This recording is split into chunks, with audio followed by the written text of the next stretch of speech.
given to me on a Facebook post that I made, as well as a couple from the community post on my YouTube website. So I'd like to start with them first. First of all, let's just make sure everything is working, because I'm not quite sure when I do these things. I do them so infrequently that sometimes when I'm setting the tech up, I spend half my time re-looking up how to connect all this stuff together. So if somebody can give me a thumbs up for audio and sound, that would be fantastic.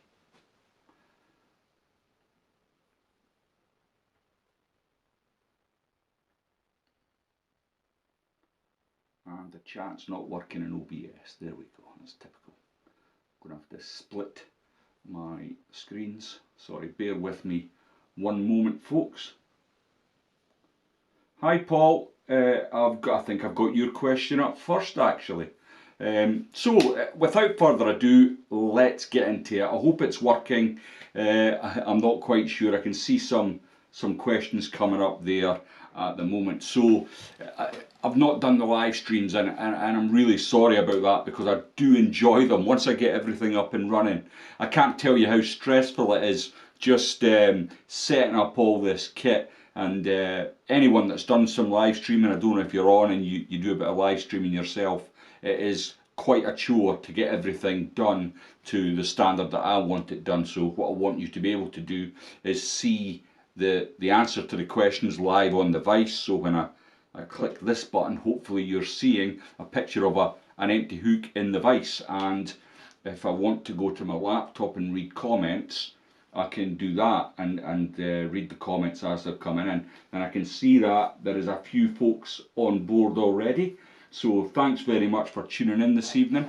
I hope you've got some refreshments, coffee, because we're all on dry January, aren't we? That's a lovely Coca-Cola. So what I want to do is, now that I've seen that, is I've got that working. Just bear with me. I'm going to reduce the size of this screen. And for some reason, I've got different systems working in different places, and for OBS is not picking up my chat coming through, which is a shame. So what I'm going to do is I'm going to bring up the first question. Hopefully you'll be able to see it on the screen, unlike me, because it's too small. But let me just open that up and have a read of it. So this one's from Paul Otham, and I know you're online because I've seen you pop up in the chat. Now at the moment, because I've got this screen on, I'm unable to read the chat, so just bear with me. I'm going to answer the queries that we have on the screen here. So let's just move that. Hi Lindsay, I struggle with dubbing loops, ESP. If I want to add CDC, etc., if you could help, that would be great. Paul, I'd love to help, and I'm going to show you a couple of different ways of creating dubbing loops and how to use them. So let's just flick to this, and what you see is an empty hook in the vise. I'll get a little bit of wax onto this. Now I'm using GSP here, and normally I would have super glued it, but so all I've done is I've laid a bed of thread down onto the shank of the hook here. Now when you want to create a dubbing loop, you simply take a large amount of thread off, bring it back, and then make sure when you come down that you're capturing in so that you've got it here. Now the point I'm trying to make here is you want the loop to be locked in. So once I've got that locked in there, I'm going to come in behind, and then what I can do is bring my thread back up to the top here, and I've got a dubbing twister here, and it's okay. It's the best of an ill-conceived tools. I don't like using dubbing loops, and if you follow the fly tying videos, you might well notice that, you know, I rarely use a dubbing loop. So I've got some dubbing here. I'm going to grab that, and I've got a materials clip. Now this is not my favourite materials clip. I've used them all. The Mark Pettijohn ones are simply the best. They're really good. They just, I don't know, they just work better than all the other ones put together, but I couldn't find that at the minute, so I'm going to use this. So I've got my materials clip. I'm going to bring it in there, and then what you can do with this one is there's a little spring, and then you simply wind that up. Now with the dubbing loops, you can have them bushy like that, but I like to come in with a brush, just take out some of the bulk, depending on what you're doing of course, and then you can bring your dubbing loop up the fly, and depending on what you're doing you can treat it like a hackle, sweeping it back like so, and as you can see it's onwards and upwards for here. You just keep going until you've run out, and you can create whatever size of dubbing body you want to achieve, or I often use dubbing loops for bigger flies, to be fair. So if you're using pike flies, once you've got that locked in, always put a couple of turns in front and then take away the excess, and there you've got your dubbed body. So let's take that out of the vise. I hope that was what you were after, Paul. I'm just going to do the second part of your question. Don't be worrying, I've not forgot. And if I just put that to the side, I'm going to put a little bug in that I tied earlier. Now the second part to Paul's question, in case you can't read what's on the screen, he wants to add CDC to the fly. So what I'm going to do is I've got this tool here, and basically again it's a Mark Pettijohn tool, but you don't need to use it. It depends on again what you want to achieve. And I've lost the CDC feather out. I took to answer this question. The first question is always the worst because I'm a wee bit nervous, and you know, it's not like you can go back and edit live streams. You're here and you're what you see is what you get, sort of thing. So I've got a CDC feather here, as you can see. Now there's a couple of ways of doing this. You can pop it into this tool here, and you'll get double. But for this bug that I've got in the vise, I don't want to do that. But what I do want to do is create a kind of hybrid collar, if you like. And how I'm going to do that is I'm going to get some of that pine squirrel that I had, which is really nice. I'm going to lay it, well, there's a feather I'd lost earlier. I'm going to lay it onto top of the CDC. I don't know how well you'll be able to see me working this actually. It's quite difficult as I've got the camera set up for the stream, but we'll see how we go. So I've got that in my clip, and you can see that. No, you can't because I've not got that camera on. You can see that there. I've got that lined up, and what I'm going to do is just trim that stalk away.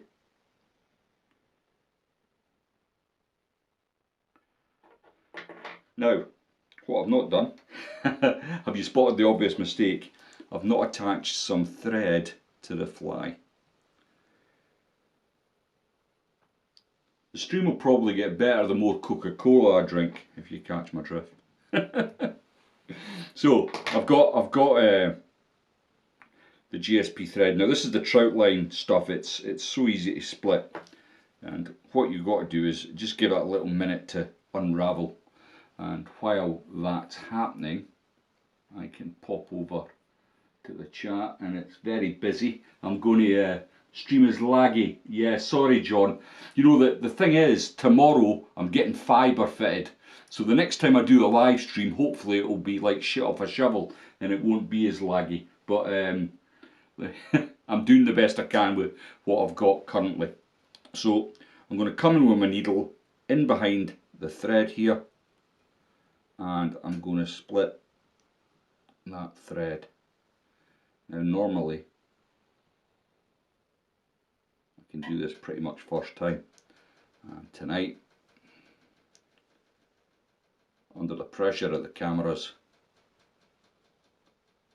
it's taking me a wee bit longer. But I have split the thread. It is only a 50 denier thread, and I've just knocked out, picked up the wrong tool. Man, it's like I never tied flies before. Jeez, oh. So I've got that in. Now, the nerves are born from a desire to do the best I can for you. So if I'm a wee bit nervy to kick off, I apologise. But as you can see here, look, it's starting to get that nice loop with the CDC. And again, as I bring it up, I'm going to just ease it back. I've got some of that pine squirrel in there, which is looking fantastic.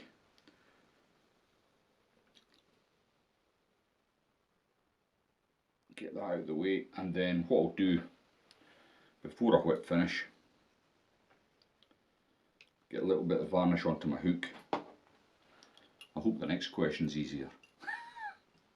No, Paul, this is absolutely fine. It's a very great question, and I hope I've managed to answer it adequately with this little bit of video here.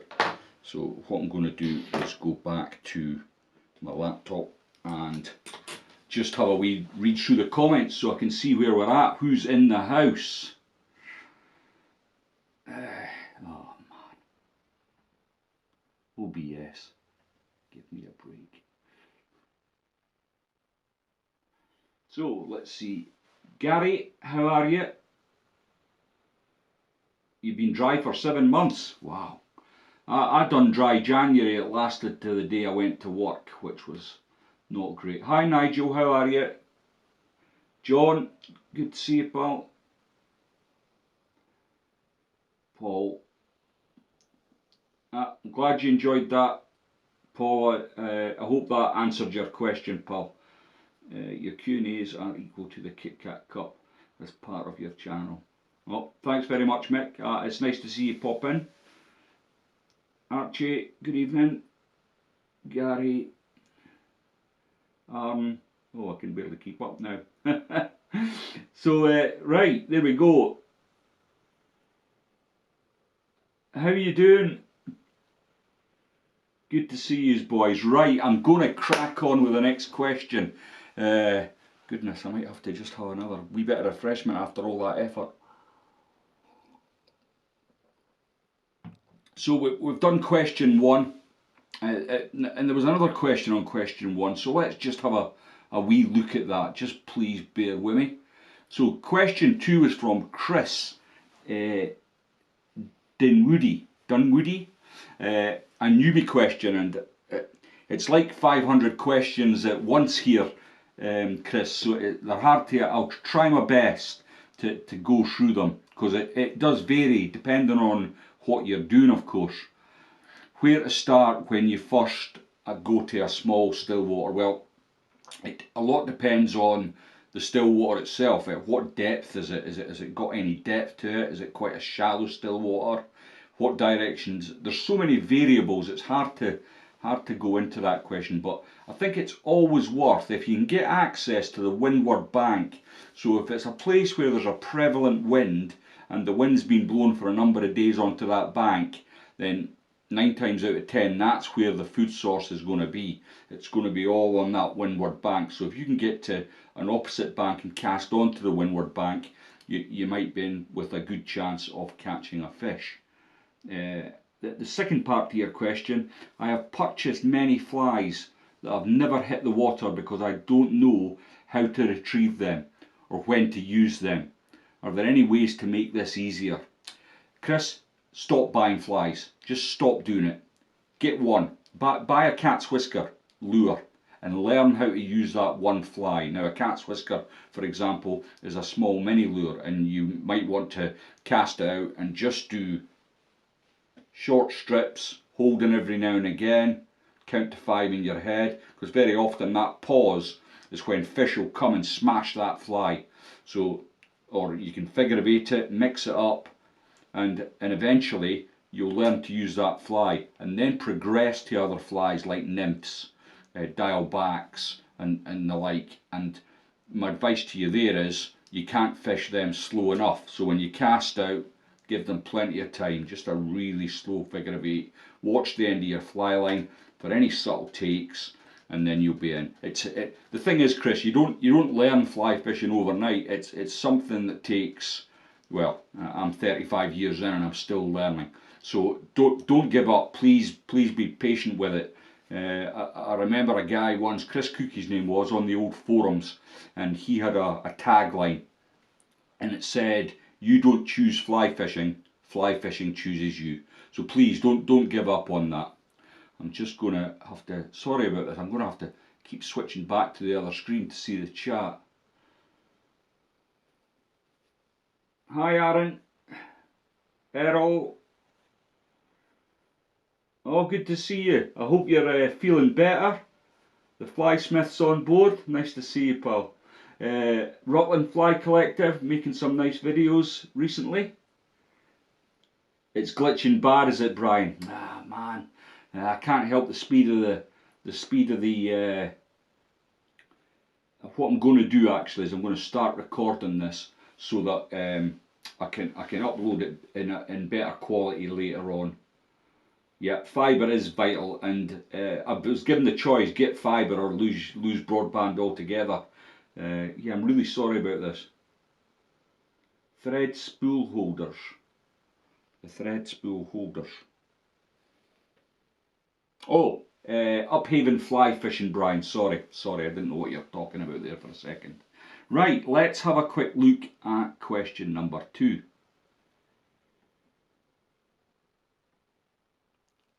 So, question number 2, again, I'm going to have to expand this because my old eyes can't see it.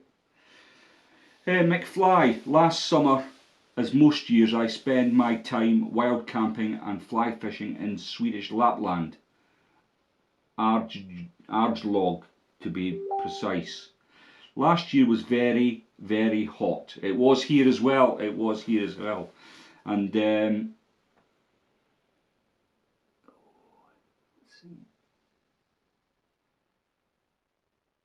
the usual heat wave was vital. Oh, let me just bring this up. I can't see it.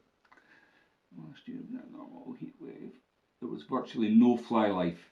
Very few of the normal abundant caddis, and none of the less abundant mayfly. It's sad to hear that, my fly, but sadly, it's a bit like that at the minute. I think fly life has decreased severely over the last few years. I don't know what it is that's causing that, but it's certainly not a good thing. So you want alternatives. Now I'm just going to see if I can try and improve this stream. Let's see. Because it is frustrating when you're watching a video and the stream isn't right. Yeah, there's not much I can do about it, to be fair. Yeah, and I can see it glitching really bad. So I'm sorry about that, folks, but I'll just keep going, and hopefully the recording that I've just started I'll upload later on for people to get it. So alternatives. Now, if you're a dry or die sort of guy, then I'm afraid there's only a couple of things you can do. Big stimulator type flies, they'll always bring some action. Even if trout aren't looking at them as food items, it will annoy them and they'll hit it. But yeah, big stimulators. If you're prepared to do other things, you've always got bugging. That's super effective. You've got to remember, fish live underwater, and the majority of their food lives underwater, so you're going to catch a lot of fish if you just go to bugging. The other thing you can do, of course, is little streamers. I like to use sort of size 10, size 12 jig streamers, and they can be super effective when nothing else is happening, or if you've been through a pool and nothing's risen to your dry fly, it's always worth sticking a streamer through it. I'm sorry I can't give you a better answer than that, but that's the only answer I've got, I'm afraid. I'm a bit disjointed this evening, folks, so I'm flipping between screens, so bear with me. Let's have a look at the next prepared question. And Steve Parton used to tie the Tulus wigglers, which were a great fly for fishing, from a float tube on a sinking line. I've tried several times to replicate his flies, but never been able to cut the foam head at the correct angle. Any assistance appreciated. Thanks for that question, Garth, and the honest answer is I have no idea what that fly is.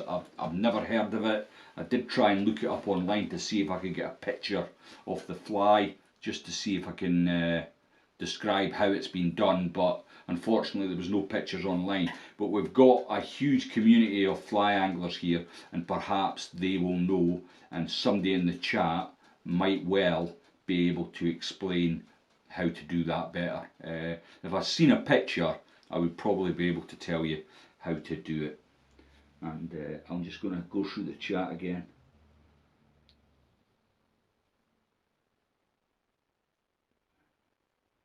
James, I'll be at the show, I think, this year.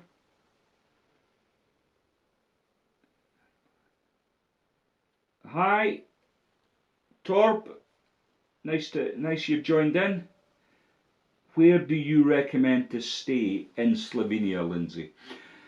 Rob, that's a great question. I love Slovenia, and I've stayed on both sides of the country, and I think it depends on what you want to do, what rivers you want to fish, but my favourite personally is Bled, and if you're going with family that don't fly fish, then there's a lot of things to do in Bled that will keep them occupied and keep them off your case while you're on the river.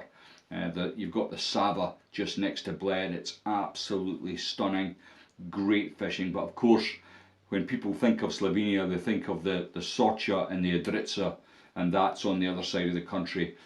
It doesn't take that long to drive. So if you are with family and you want to make 1 or 2 day trips, you can drive there in a couple of hours. It doesn't take long at all. It's a very small country, but I would recommend Bled personally. There's a lot to do. There's plenty of places to eat in the evening, and it's just a great town and absolutely beautiful. I hope that answers your question a bit. There's no danger I'm getting to tie flies, is there? I just need to do it tomorrow night. Okay, where are we now? Audio is spot on full. Well, thank goodness for small mercies, Errol. The audio is working. Get the glasses on, Lindsay. I've got them here, but I can't. If I put the glasses on for the chat, I can't see them because my eyes can see fine like that. It's when I'm tying the flies that I have trouble. But there we go. Hope all is well. Gary, other than the video being a wee bit glitchy, which is annoying me, everything's hunky-dory, pal. Let me see. It keeps coming up with a warning message saying that the stream is not good.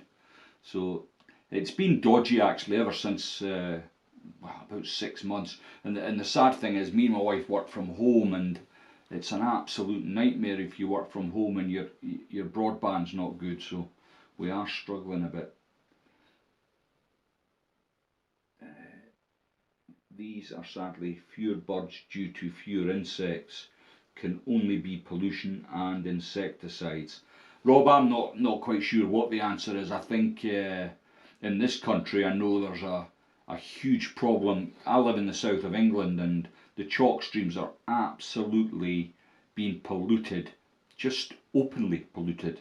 So the water companies are coming, they're dumping raw sewage into the rivers, and it's very little surprise to me that the insect life's gone down. I work into my local club.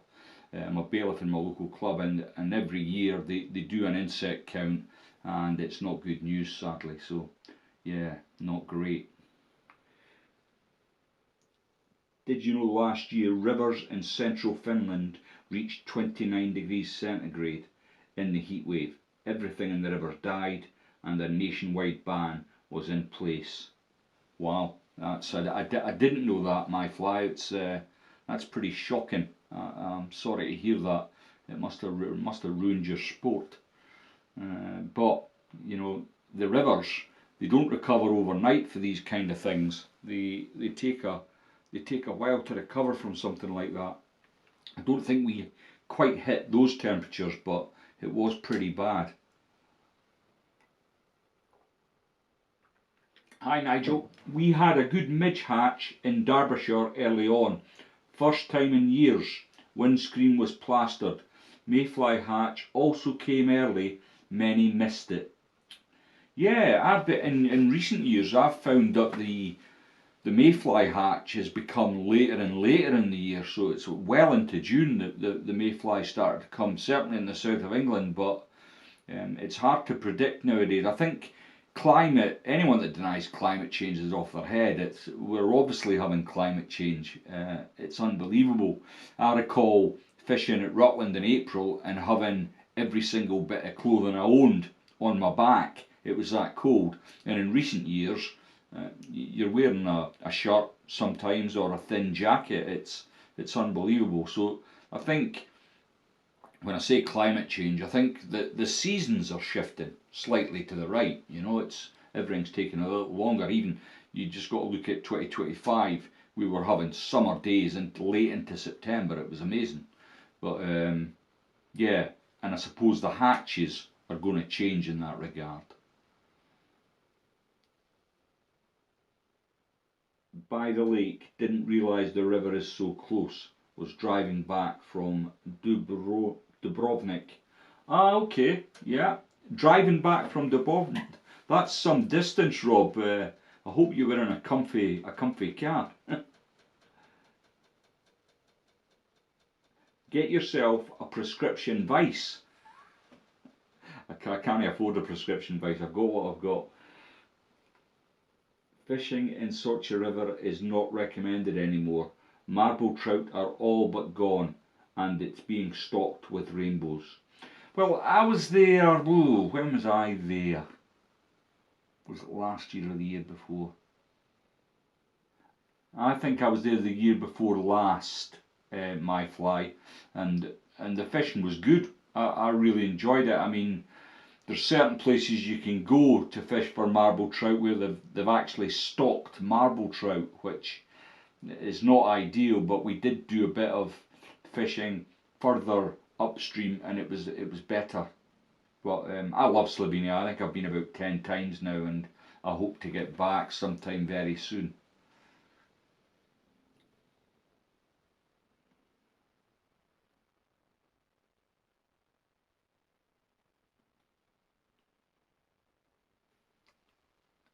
James, how are you? We had some great yellow mayhatches on the Wye this year.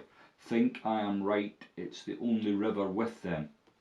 I think Nigel would probably confirm that for you, James. He's the expert on the Wye. Paul, I agree, mayfly will soon be Junefly. Yep, I think it's been like that for a long time. Earl, which streaming software are you on, Lindsay? I do a lot of DJ streaming. Give me a shout if you can't suss it out with the new fibre. I've done, Earl, that's very kind, thanks, and I may well take you up on your offer. So I'm using OBS, and it used to be that I would log into OBS and it would connect to my my YouTube account, and I would be able to see the chat. But sadly, that's not the case this evening. It's not syncing the chat, so I've got to come out of OBS to come onto the YouTube live studio, and I'm doing it that way, so it's not ideal.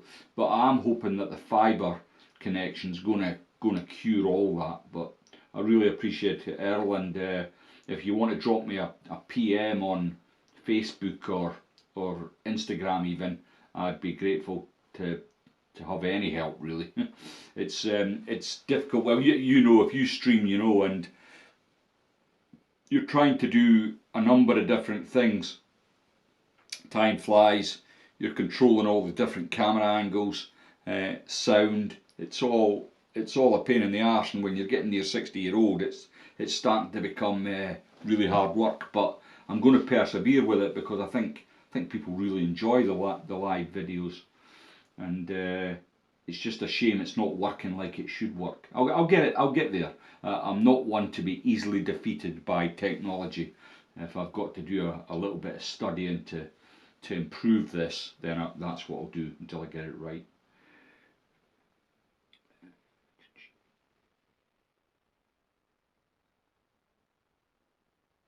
Rob, I see it here in the mountains. The snow is not secured anymore.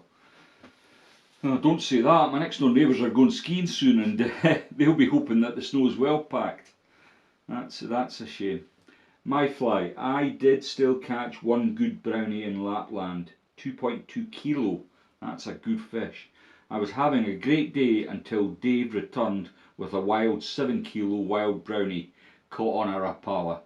Yeah, but they don't count if you catch them on rapalas, mate. They only count if you catch them on the fly. So you've got the moral victory, my fly. Logan Walton. Season's definitely shifted. Still getting fish on grunters in my club water in the northeast of Scotland. It's funny you should say that. I watched Steve Cullen done a video on his little lake over the Christmas holidays, and he was catching fish on dries, which is flabbergasting really when you think about it. But now we're into January, there's a real cold snap on, and I doubt you'll be getting many flies on the dry. Hello from Edinburgh. I'm coming up to Edinburgh very soon. I'm coming up with some friends and we're going to do the Edinburgh tourist thing. So I'm looking forward to that. A few whisky bars up there I wouldn't mind visiting.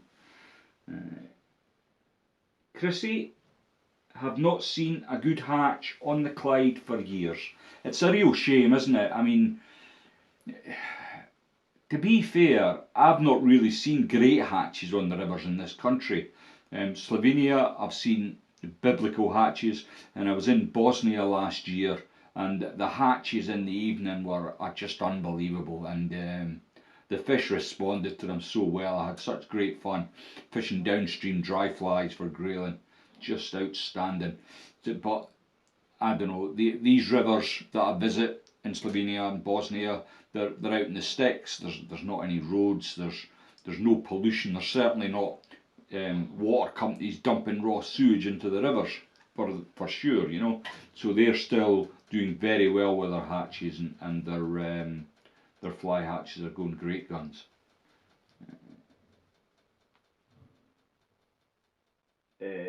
Stardusted, cheers, fellow Lindsay Simpson fans.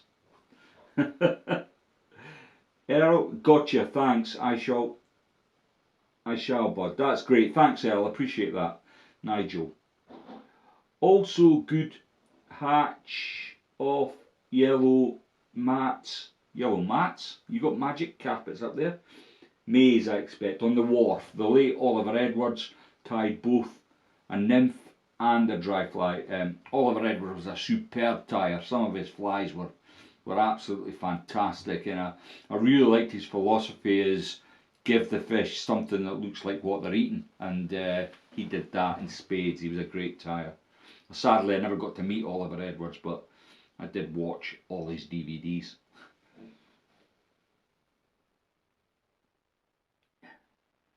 '64, Earl. Well, I'm turning 60 this year, so can't say I'm looking forward to it if I'm honest. But everything's starting to creak now, especially my body.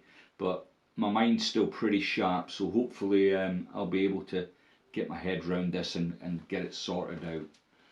So Mike Shaw, it was a massive error taking the power of the Environment Agency from being able to legally censure water companies and other entities who have ruined our rivers. So I don't want to go down the wormhole of this, Mick, because it just makes me angry, if I'm honest. But the the problem with what we have now is the water companies simply see it as a running cost. So they know they're going to get fined by the government. They pay that money and they just see it as a running cost, and that's that. Until people start going to jail, which is what should happen, nothing's going to change. And I think, you know, you start sticking the CEOs of these companies in prison, things will change. But until then, I think we've got what we've got. And do I think this government's the one to do it? No. My fly, have you ever done a line, ein fly? Oh, I think you mean one fly challenge. One fly for the whole day. If yes, what fly did you choose and why, or what would it be? So, my fly, I did do one, and it was just this monstrosity that I tied up on the video. I think it was on a live stream actually. I tied up this monstrosity of a fly. It was, oh God, it was bloody awful.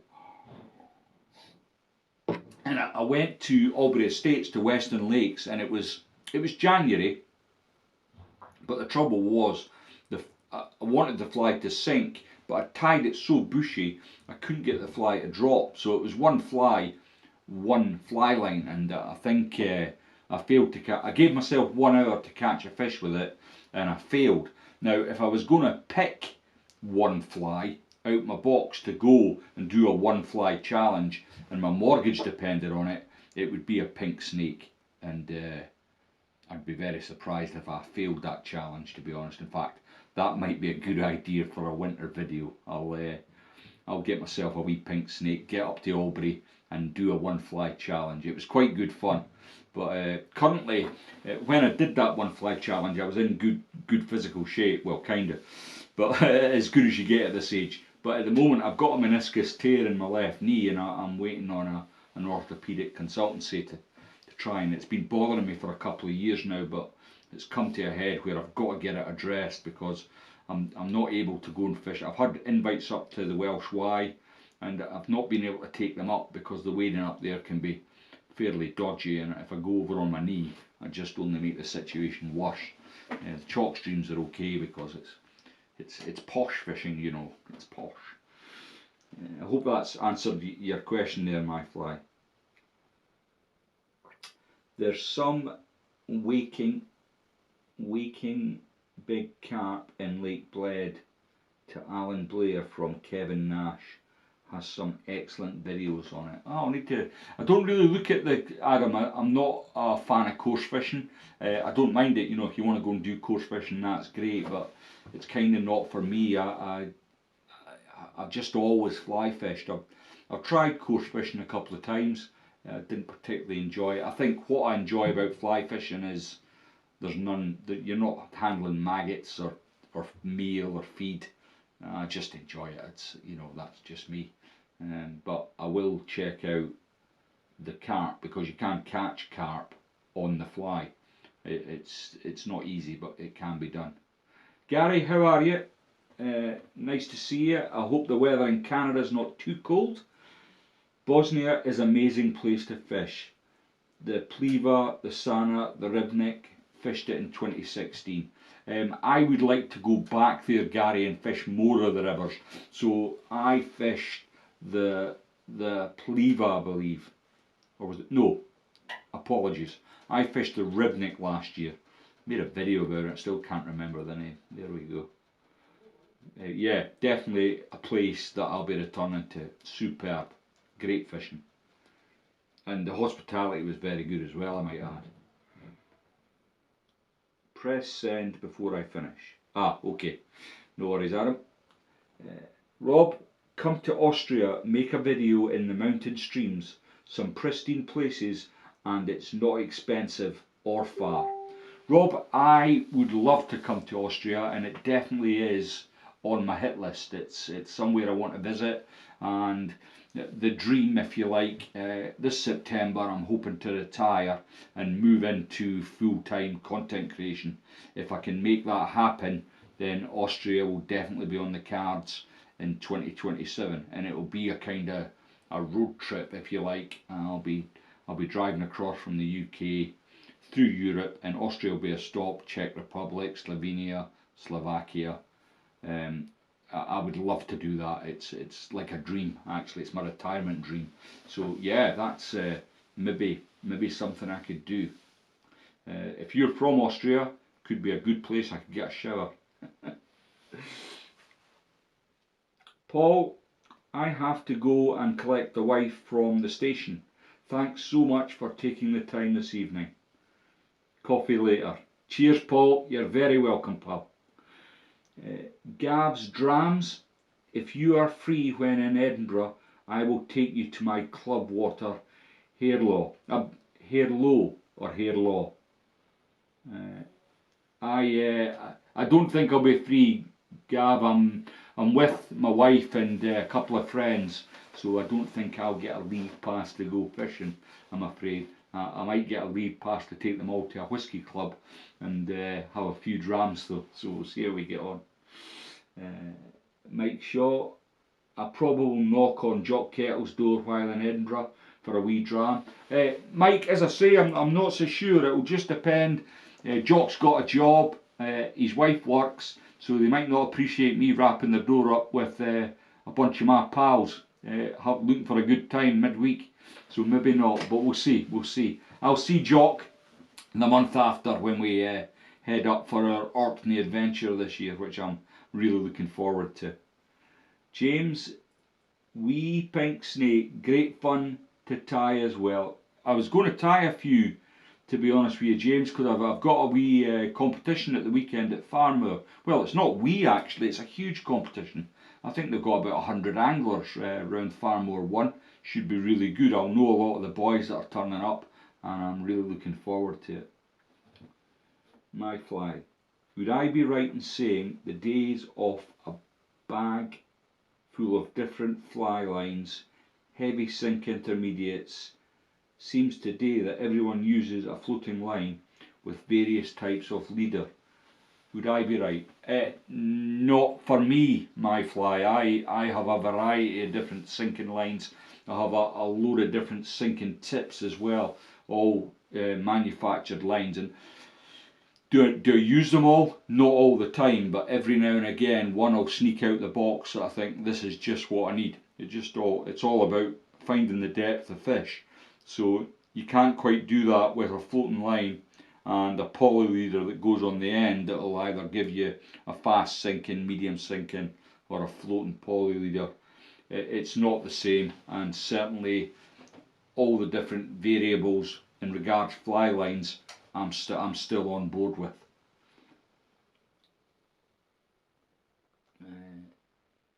Only counts on the fly, correct, Rob? Logan, I still carry a sinking, a midge tip, intermediate and 2 different floaters, just depending on what the water I'm fishing. Yeah, I agree.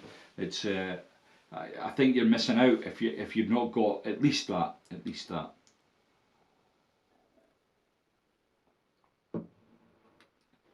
It's 0 degrees today. Christ, it's summer. It's summer, Gary. Minus 24 and minus 29. I've not seen temperatures like that since I was in Canada, actually. But I think it got pretty cold. I was in Berlin for a couple of years and it got pretty cold there. But yeah, I don't envy you that. Fly time weather for sure. My fly. I'm going to the Spanish Pyrenees in spring for a trophy fish. Can't wait. Well, I wish you the very best of luck, and I wish I was coming with you. I did have a chance to fish the Pyrenees once, and we actually, as I recall, the group of friends I was going with, we paid a deposit to go and do that, and then for some reason I think we just couldn't make the dates work and we had to give up our deposit, and I didn't get to go in the end, but maybe one day. Valmask, my old cheap net is falling to bits. Do you have any recommendations for one with a big long handle? Bad back, don't want to bend down too much. I know exactly how you feel, pal. If you do mostly bank fishing, I would recommend the Witchwood Bankman net. It's the one that you'll have seen me use in videos. It's got a spike in the end that you can put into the grass, and the head can tilt so that you can use it as a line tray. I think it's a brilliant bit of kit. If you're fishing from a boat, then the Witchwood Boatman net's very good as well. But either of them two nets are really good. And I have nothing to do with Witchwood anymore, but their nets are top drawer. Rob Green, I'll buy you a beer in Munich. That's really kind, Rob. When are we catching the plane? This is actually Trapper's Monk beer. It's delicious. My wife got me a crate of this for Christmas. I've only got 4 bottles left, but I'm saving. I thought tonight would be a nice time to enjoy a bottle. Perhaps I should have had a couple of bottles before I came on here and calm my nerves. Yeah, I know all about the wind chill in Canada. Try to think of the Battis Medicine Hat. I spent a couple of months there and the wind chill was absolutely ridiculous, and that was in September, so I can only imagine what it's like in January.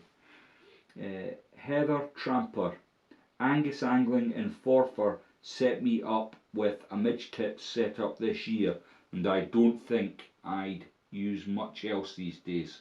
Well, that's great. You know, if you can get by with really limited kit, it's a good thing in a couple of ways.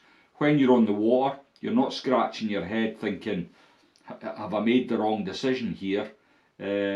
Should I change? Because you've only got the one line, and a midge tip's a great line.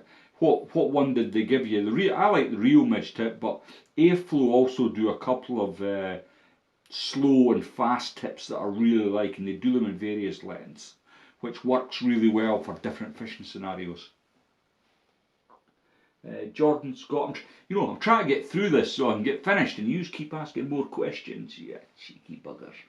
Here we go. Jordan Scott, evening mate. Have you been out for the grilling at all? I've managed a couple of trips, 3 actually. I think I've done 3 trips for the grilling this year. Obviously done quite a bit more. Oh, 4, 5 trips. So usually when the Grilling Classic's on, I get a couple of days on the River Test, but the weather was shocking. I was pretty ill, and even actually right up to the point of the competition, I think I was in my bed every night at 8 o'clock. I was so ill, it was unbelievable. But after that, I did manage to get another few days on the grilling. I've had some good grilling this year. It's certainly not been a year for huge fish, for me anyway. I haven't caught massive fish.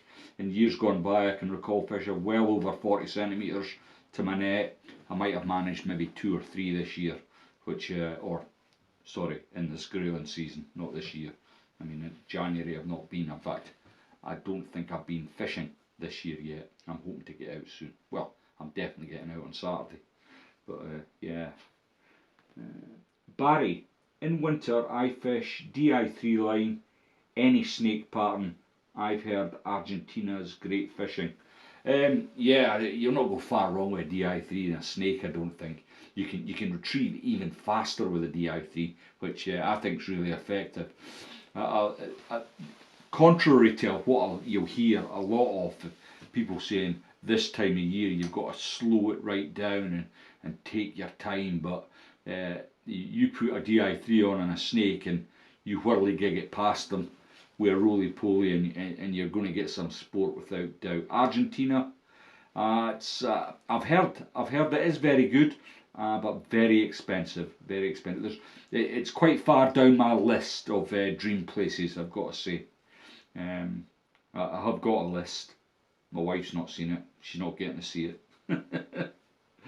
Spanish Pyrenees, best kept secret in fly fishing. Oh, okay. That's good to know. That's above Argentina on my hit list.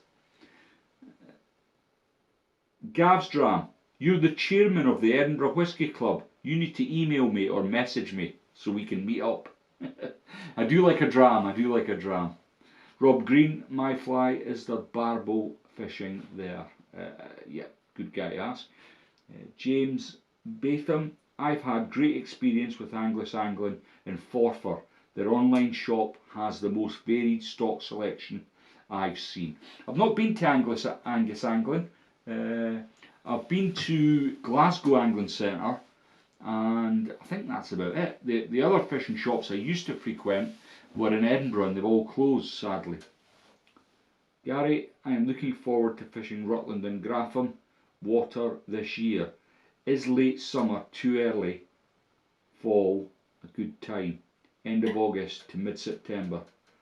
Flies suggestions would be appreciated if possible. Gary, I'll message you on Facebook about that. Usually September, the start of September is a good time at Rutland, but this year certainly the heat waves we had was terrible, and it did knock the fishing back slightly, but it just it's weather dependent. It's like any fishing really, but hopefully, yeah, you'll be able to have a good time, and certainly I'll make an effort to get up there and have a day out with you. Gary again, yes, southern Alberta and at the Hat and Suffield can get very windy and very cold. Yeah, it's changed a lot, I believe. Some of my friends have been in years gone by, and it's changed. When I was there was a post office and about 2 houses and 4 strip clubs, but I believe it's a lot more civilised nowadays. Rob Green, as a teenager my floating line was cheap, as it's all I could afford, was like a midge tip.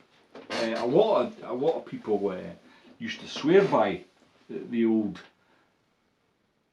floating lines that had just given up the ghost and they started to dip, and I think that's why midge tips became a thing, because people were finding that their failing floaters were really working well.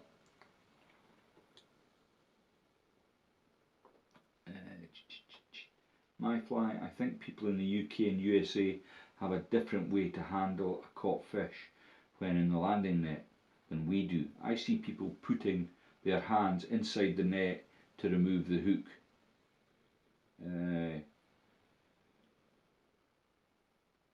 Yeah, my fly, I kind of, I don't see any other way of doing it, if I'm honest. I mean, a lot of the times, if you're fishing barbless hooks, they simply fall out the fish's mouth and they end up in the net. And you take them out and you can release the fish. But yeah, that's I don't know how you would do it. Real 6 foot midge tip. Yeah, it's a great line, Heather. You'll not go far wrong with that. Have you tried the F&F midge tip or other lines? I've tried the airflow ones, which I really like, and the real ones. They're the only 2 manufacturers I've tried in regards to midge tips, Mick. My fly, we grab the fish from the outside of the landing net, then the net gives great grip on the fish and less slime on your hands. Oh, okay. Yeah, I can see how that works. I think a lot of river anglers do it like that, but certainly from the boat and loch style, that's how we do it, you know. Jordan Scott, they were good comps you fished. Some great anglers, superb catches. Are you fishing them again, mate? Which comps are you referring to, Jordan? I fished quite a few. I love the grayling competitions. Are fantastic. They're really good. They're dead friendly. It's a wee bit different to the loch style, which are friendly, but there's definitely a competition edge to the loch style fishing, especially the big ones like the angling water. I certainly noticed a difference. I hadn't fished it in many years, and I had a chance to fish with a team last year, and I really enjoyed it. I love fishing with teams. It's great. It's different kind of fishing. I think you fish harder because you're fishing with teammates and you don't want to let them down, but there's definitely an edge to that competition. The AMFCs that I fish, less so. It's more a friendly, developing kind of league, and it's good. The Army Championships and stuff I just do for fun nowadays.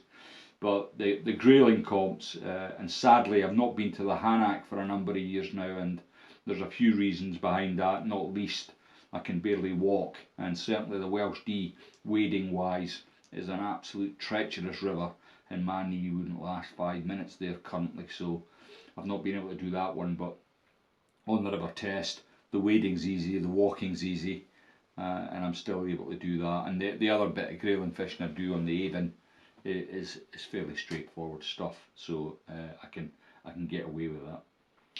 So let's see. What's your favourite wet fly, Lindsay? Personally would say Kate McLaren, or only this year after watching one of your videos, a muskins. So a muskins is a nymph, really. It's not what I would class as a wet fly. If I was talking about wet flies, I would say my favourite, and it's a traditional one, is a silver invicta. It's a brilliant fly, especially if the fish are on pin fry. The silver invicta will score really well. Brilliant fly in September, actually. Gary, if you're still on, silver invictas, make sure you've got a few of them.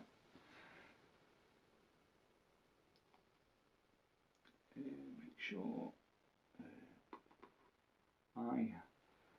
So Adam Hollins, I have all of the Airflow DI lines, but none of the sweep DI lines. Now I've been told I'm missing out, but my question is, to what advantage would it make to my fishing from normal DI lines? So Adam, that's a great question. So what's the difference? So I'm assuming, well, maybe not. So just let me explain. So a normal DI line, a 6 Sense Airflow DI line, will sink pretty much uniformly down through the water column to where it needs to go. With a sweep line, they have, and we'll talk about the DI5 for example. So it has a DI5 belly, and then the tip is a fast glass, if you like, but it's all one manufactured line. So what you get is that belly effect. And now when you're fishing, I don't see much advantage if you're only fishing from the bank, but if you're fishing from a boat, that line's sweeping down through the water column, so you're covering lots and lots of different depths.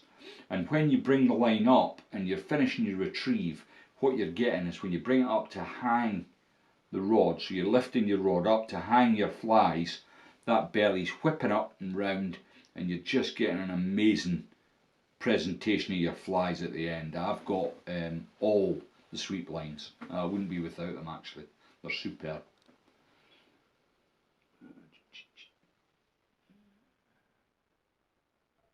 Okay, my fly. Fergal Sharky should get a knighthood, services to the environment and fishing. Yep, he does a lot of work, tireless actually, but that's one of the things you can do when you're loaded. No, he does a great job, and a knighthood wouldn't be out of place, I don't think. Mike Shaw, it is frustrating when health issues impede fishing. The risk of one slip or aggravation of a current issue can ruin the rest of the year, if not longer. Well, as I said, Mick, I'm a couple of years in. I went up to a friend's river up on the Upper Wye, and I really struggled to get round, and luckily he's a good strong lad, and he helped me across a couple of rivers. And even with that, I still went swimming a couple of times because my knee just wasn't up to the job, and that kind of taught me I need to draw back slightly from that style of fishing. Luckily, I've still got other interests, stillwater bank fishing and boat fishing. I can still do a little bit of river fishing, and I'm going to do what I can. Things have moved along with the knee. Hopefully I've got an orthopaedic consultancy coming up, and they'll decide whether they're going to use surgery or they're going to inject it, or hopefully they're going to fix it in some regard. So we'll see. So Heather, when's the first round of the Kit Kat Cup? So I think it's late May, and it's going to be on one of the lochs in Orkney. I'm not quite sure. Jock's organising it, he's probably fixing it, so the boatman's all on his side. I'll have no chance, will I? I'll never have a chance actually. It's very difficult to film the videos and try and compete with one of the best loch style anglers in Scotland. It's almost an impossible thing to do, but I do enjoy it, and I don't really care about losing. So that's the thing with the Kit Kat Cup. Was the grayling ones, oh Jordan, sorry, Was the grayling ones, sorry forgot the amount of comps you fished last year, thanks. Ah, no worries Jordan, my fly. I thought your recommendation to the first question was on the money. Cat's whisker, close second for me would be the legendary Mickey Finn. I've never heard of that fly, my fly. I'll need to look that one up. Mickey Finn. Yeah, cat's whiskers, it's a good... I learned on a beady-eyed cat actually. That was the first fly I learned to tie and learned to fish. And once I'd done that, I started moving on. It's better to master one thing than try and shotgun it and get all the different flies, all the different fly lines, and try and do it that way. It's that you'll spend an awful lot of money and probably just get frustrated with yourself, to be honest. Margin, nice. Live still, waiting for you for some marble trout fishing in Italy. Get yourself over here. I love Italy. I think it's an amazing country. Sadly, the only time I've ever been was with my wife, and I didn't do any fishing. We did the tourist thing, so we went to Pisa and Florence, and what a time we had. It was absolutely amazing. The people were just on the ball, and the food, superb. Yeah, I'll definitely be coming back to Italy. Don't you be worrying about that. I'll make my way over there for sure. The only thing colder than Canada in winter is the stare from a disgruntled RSM. Oh, I don't know about that. It's a bit cold in Canada. Rob Green, Silver Invicta, amazing flea. Fished at Pittsford a lot as a teenager, and the Invicta was always my top dropper. Sometimes pearly body if the silver was not getting taken. Yep, I like both, but I prefer the silver if I was pressed. Barry Gardner. Lindsay, lots of fly fishing shops closing down. Fishing lines now getting more expensive. Reel lines, but in my opinion, for wet you get good. You know. But my opinion, you for wet get. Sorry, Barry. I think you've mistyped that. I can't quite read it. But what I think you're saying is there is a lot of tackle shops closing down, and it's really sad. The local shops. We used to have a great wee shop in Aldershot actually. It was a gun shop, but it had a lot of fly fishing stuff in it as well. That once the guy retired, that just shut down as well. And I think a lot of people, people all over, not so much in the south, because we still have the big shops like Sportsfish, and if you want to take the trip into London, you've got Farlow's, but you better remortgage your house is what I would suggest. It's a shame. I hope Airflow bring back the tip-based sinking lines, such as the DI3 and the DI5. Oh, the competitor lines they were called, Mick. I think I've still got some of them somewhere, but I never really used them much. I know some of the guys, certainly in the army team, were all over them competitor lines, really liked them. Jamie Thomas springs to mind. One of his favourite lines was the 5-7 competitor. Get an op, Lindsay. It's half a day and you're done. It's not painful, and your knee will not lock up anymore. Increases arthritis risk, but that's easier to manage. Well, Rob, I just want the pain to go. I do quite a lot of walking with my dog, and even that's starting to be impacted by the pain in my knee. And I notice that I'm doing less and less distance than I used to do, and it's telling on my gut. So I would really like to get it fixed and get back being active again. I gave up, so 2 years ago when this first happened, I packed up squash. So I used to play quite a lot of squash, and I had to pack that up, which was quite sad, because it would get me off my arse and get me running around, get me a bit out of breath. But old age, it comes to us all. Rob, the mice got into my fishing box in the garage and chomped through 3 of my tips. 3 sinking lines. Costly start. Ooh, that is a costly start, mate, because fly lines now, I can't believe that the price of fly lines. It's absolutely ridiculous.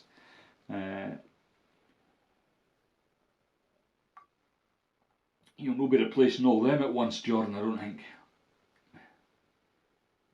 Logan Walton, Lure Wise, Yellow Dancer, and Ali McCoist are blank sailors. I've never heard that. I've got a few Ali McCoists now. I didn't even know what that was till a couple of years ago, and somebody said to me, "Oh, can you tie an Ali McCoist?" And I said, "Oh well, I'll find out what it is and give it a go." And it's pretty much a blob with a tail, and I thought, oh, this will not be very good. And you know what? There's the problem. Right away, I thought this will not be very good. And I think no confidence, and that's what happens if you've not got confidence in a fly. You're not going to catch anything, are you? My fly. Lady Fly Fisher. I still love it that the UK salmon record is over 100 years old and held by a woman.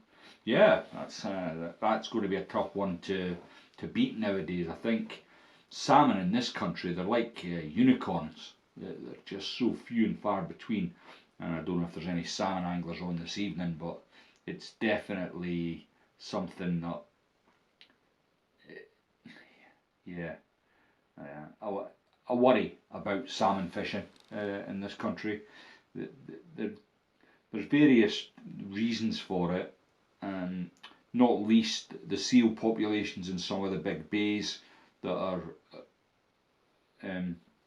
feeding our salmon rivers, or where the salmon are coming in. They're just getting wiped out. Dolphins, seals, they're living the life on the back of the salmon. We're being predated by cormorants that are not allowed to be controlled properly. Yeah, I think it's only going to go one way, salmon fishing, sadly. You're going to have to go abroad. Rob. Stroophof Hotel recommendation for fishing in Italy, north of Merano, marble trout territory. I never caught a marble trout there, but saw a couple. Yeah, that's yeah. Will my wife like it, Rob? That's the key. Will my wife like it? My fly is the German brand of tippet material Stroft, very popular. It's mono, but outrageously good for dry fly. I'm a fluoro for nymph and wet fly fishing now. What I like about Stroft, my fly, is it's very fine. And for the diameter, you can get it down to 0.06. And for the diameter, it's very strong. Now, when I was in Bosnia, the thickest tippet I used was 0.08 because the fish are highly pressured and tippet shy. So I think it's really good. I've got several reels of it in various diameters. But for my general fishing, I tend to use the Hanak fluorocarbon. I really like it. It's bulletproof. I use it in 1.0, and if I'm fishing for bigger fish, maybe 0.11, 1.2. But yeah. Mick Shaw, Lindsay, this year get overall win on the KitKat Cup to bring the rematch to our Midlands lakes such as Rutland and Grafham. Mick, it's I don't think that's going to happen, but you never know. You know, we're in Orkney. But while I'm doing the filming, Jock's doing the fishing mostly, and it's very difficult to keep up with him.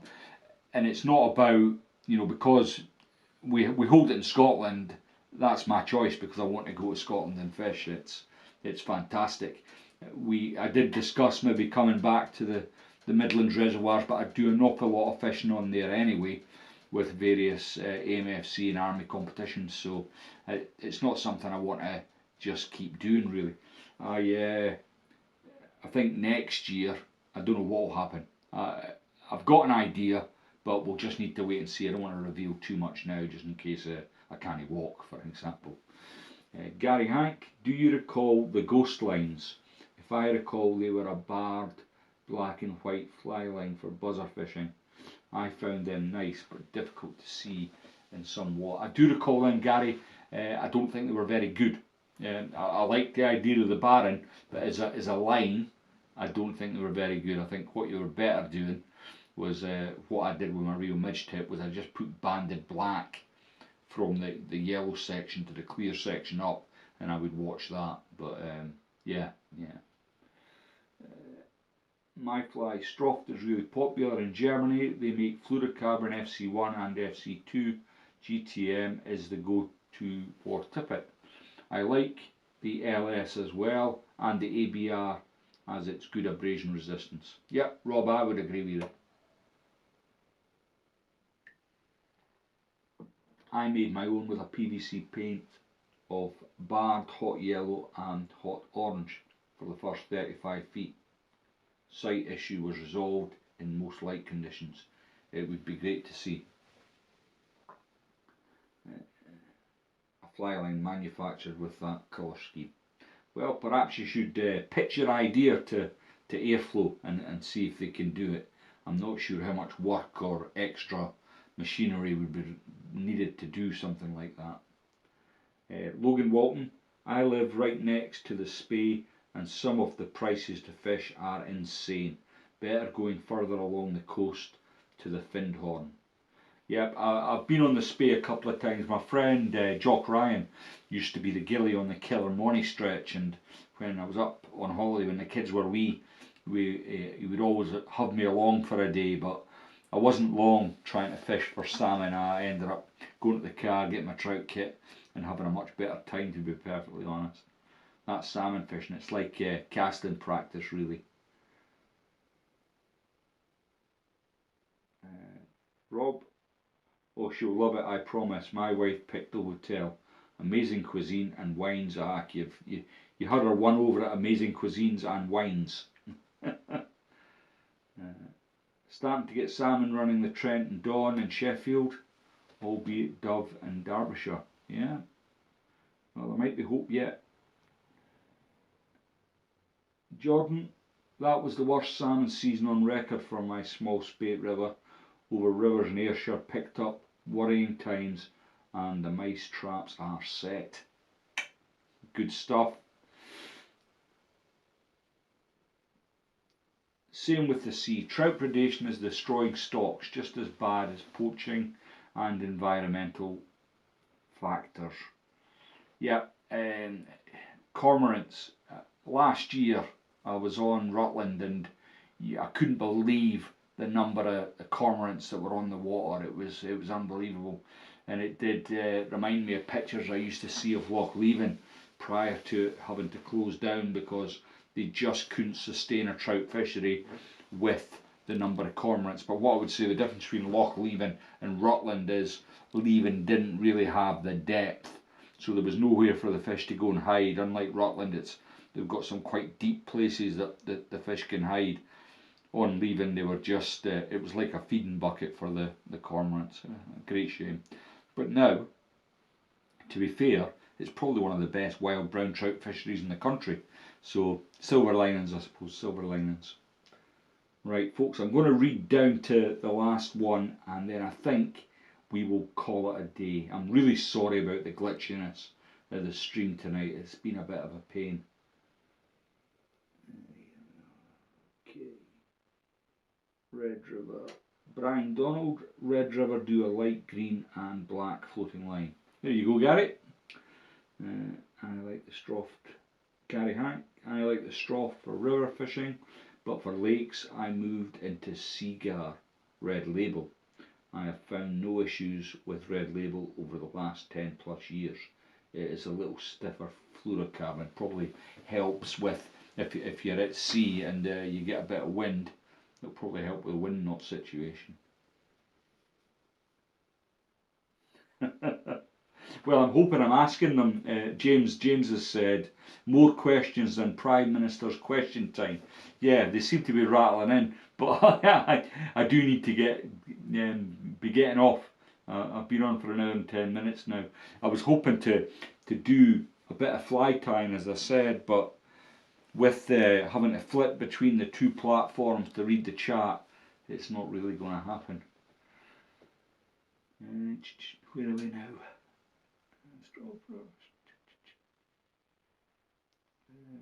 Has anyone ever had issues clinching knots with fluorocarbon, like the line grabbing itself before the knot reaches the hook eye? You've got to really damp down your knots, so I always cover mine in saliva before I clinch them up, my fly. That's a trait of fluorocarbon, and if you don't wet that knot, what happens is when you're pulling it tight, it creates heat, friction, and that makes the fluorocarbon weaker. Talking on the flies, black and gold Huey. Oh yeah, the Huey's a great fly, Jordan, I love it. With orange eyes, okay. Orkney Peach Head Hackles is my top early season pattern. Right, so I've not tried that, but I will be. In Denmark have built an amazing sea trout fishery by river restoration. Yeah, I think there's certainly some countries are doing a lot better than us, is what I would say, no doubt about it. Right. George Maltby fished the Findhorn at Drenachen 3 seasons ago. Perfect water, perfect overhead weather, 3 experienced rods, 2 fish for the week. Salmon fishing in Scotland is on its knees. And George, I can't argue. I think you're absolutely right. Although I don't salmon fish myself, I certainly have several friends that do a bit of salmon fishing, and they've said exactly what you've said pretty much. You know, they go up, a group of guys, and if they get 1 or 2 fish, that's what they're expecting now. It's not oh, it's been a tough year. This is what it is now. That's what we get. Nigel, I'll see you at the BFFI on the Saturday, unless England's playing Scotland in the Six Nations, and then I won't see you at the BFFI on the Saturday. Or if I do, I'll be there until the rugby starts, and then I'll be off.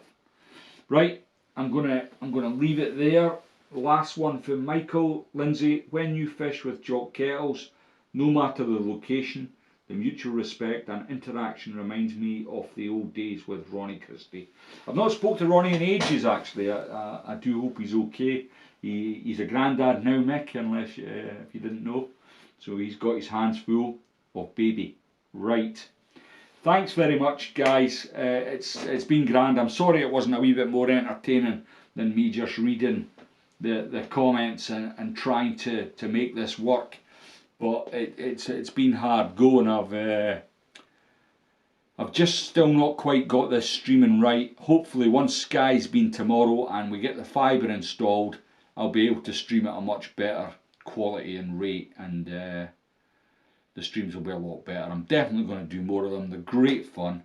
I just need to come up with a better system in doing the comments, because currently it's really difficult to read the comments and do other things round and about. But thanks again for watching, and you know the score. Make sure you give the video a thumbs up, and if you've been on and you're not subscribed to the channel, please do so. Thanks very much. I'm going to call it a day. Cheers guys, and good night.